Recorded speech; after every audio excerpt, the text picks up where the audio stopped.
Hello, so ito yung reading natin for Earth Sign. Ako po si Madam P. Let's start your reading. Take only what resonates. Pwede ka makarelate, pwedeng hindi. So, bahala ka na ilagay ang sarili mo sa sitwasyon. Kung makakarelate ka, pwedeng hindi 100%. And pwede rin naman magkapalit-palit ang roles. Depende sa nangyayari sa'yo. Kahit sinasabi kong ikaw, pwedeng person mo yon. Kahit sinasabi kong person mo, pwedeng ikaw yon. So, bahala ka na ilagay ang sarili mo sa sitwasyon. So, let's start your reading. Shuffle ko lang tong cards. Dito ko na lang sa medyo gilid i-shuffle kasi medyo masyadong malapit yung camera. So, mga gusto magpabook ng personal reading, Madam, space pa sa dulo. Yan yung aming Facebook page. virgophilippines@gmail.com. Yan yung aming email ad. Pag gusto mo sa Facebook page, mag-comment ka dun sa pinaka-profile pic kung paano magpabook ng reading, and then i-message ka na lang ng aking staff or ng aking admin. Huwag ka dun sa pinaka mga post mag-comment kasi masyado na pong marami nagko-comment doon, so baka hindi po mapansin. Doon po sa profile pic kayo mag-comment para doon kayo i-message ng aking admin. So let's start. What do we have here for the sign of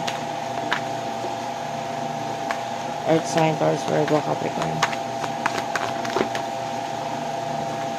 The Empress, you're looking so pretty, beautiful, babae man, lalaki ngayon, which is a good thing, no? With the King of Swords, marami nakaka-appreciate ngayon, hindi lang sa ganda mo, hindi lang sa physical attraction ang nakikita natin dito, but also with regards to your career. Nakikita nila yung talent mo, yung skills mo, yung galing mo. Page of Cups. Yeah, this could be people or younger people than you. Okay, or kung ikaw ay nasa mataas na posisyon, this could be someone na nasa mababa na posisyon sa'yo. So, nakikita natin yung admiration sa kanila. Pasensya mo na medyo naglalag yung phone. But anyway, I already knew that na itong phone nito ay malaglaw talaga siya.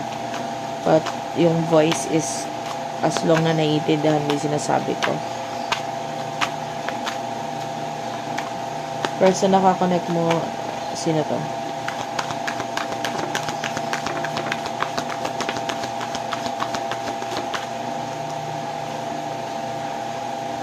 You do over the 8 of Cups,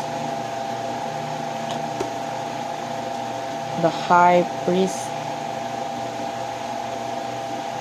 Sorry, this is the Hierophant.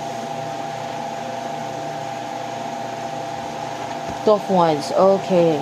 Aries, Leo, Sagittarius, Cancer, Scorpio, Pisces, Taurus energy, Gemini, Libra, Aquarius, with the 9 of Swords at the bottom of the deck. Dumadaan sa maraming karmic situation itong person na to. I feel like sobrang na-stress or sobrang napapagod or na kakaroon ka na siya ng depression, anxiety, whatever. Two of Wands, may mga plano itong person na to ngayon with regards sa kanyang future with the 8 of Cups.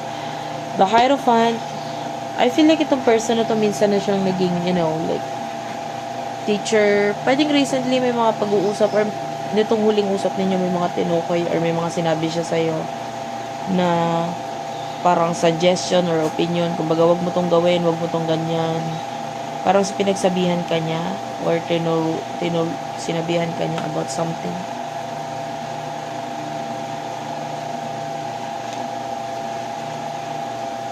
Pwedeng may mga binanggit siya sa iyo.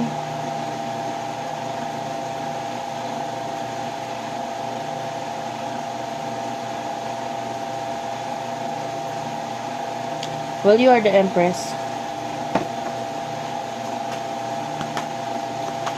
Part of you is nakikita natin ha. Medyo may pagkatigas ang ulo mo. Yeah, babae man or lalaki, it feels like, or LGBTQIA+, of course, wala na tayong gender.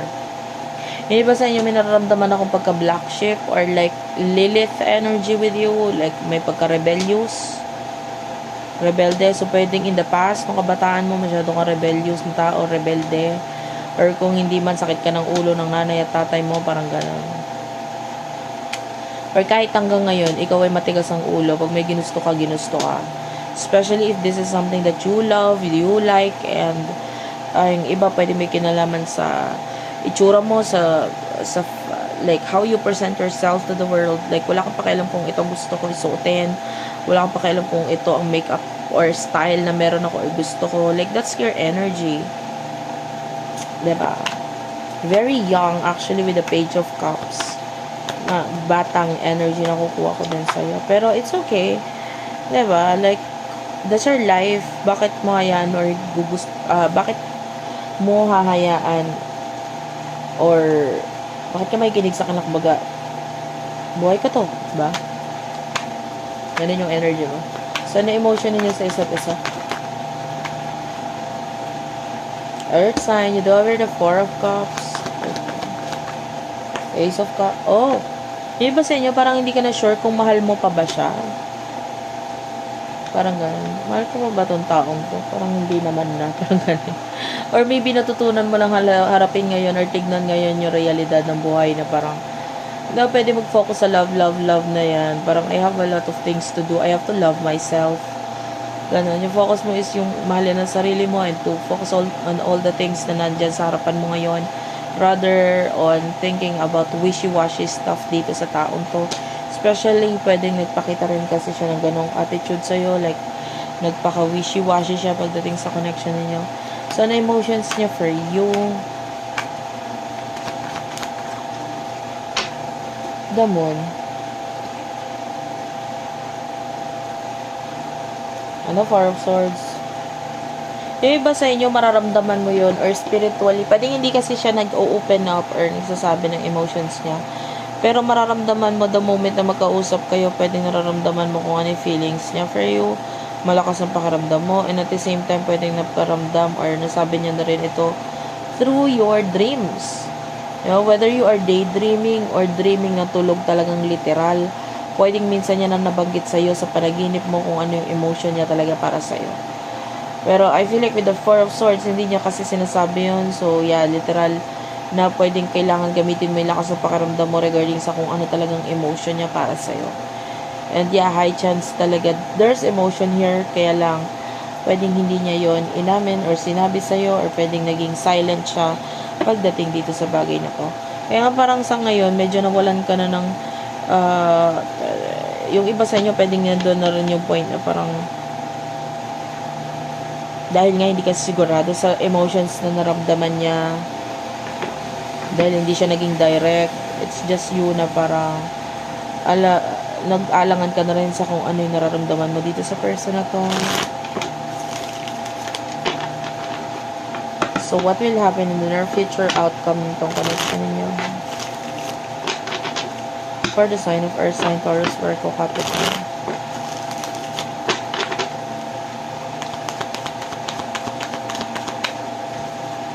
You do have here the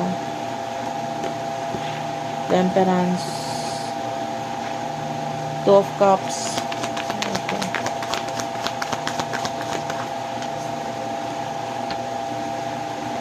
Six of Cups, Ace of Pentacles, and then Knight of Cups. Oh, may offer. The past person or a past person in your life ay may offer or may new beginning na malapit na mangyari sa inyong dalawa. And with this Temperance, you have to be patient. Two of Cups, yeah, I can see partnership, friendship, or even relationship na masisimula or madarating sa buhay mo. If you're single, there's a new relationship. Kung hindi naman love, there's partnership or business partnership. Kasi with the Ace of Pentacles, pwedeng money involved dito na i-offer or dadating sa buhay mo. The Fool is here. So yeah, there's a new beginning. New journey para sa'yo. It will be fun and exciting. Yung iba, may mga issues regarding money na magre-resurface na kailangan mong harapin, but I feel like you can do it. You can handle it with the Nine of Wands energy. King of Pentacles, yeah. You have resources or hindi mo kailangan mangamba dito kasi you are the King of Pentacles. Yan, yung iba may kinalaman sa legal issues with the Eight of Swords, Ten of Swords. You can handle this. Thank you for watching, guys. I love you all, and bye-bye.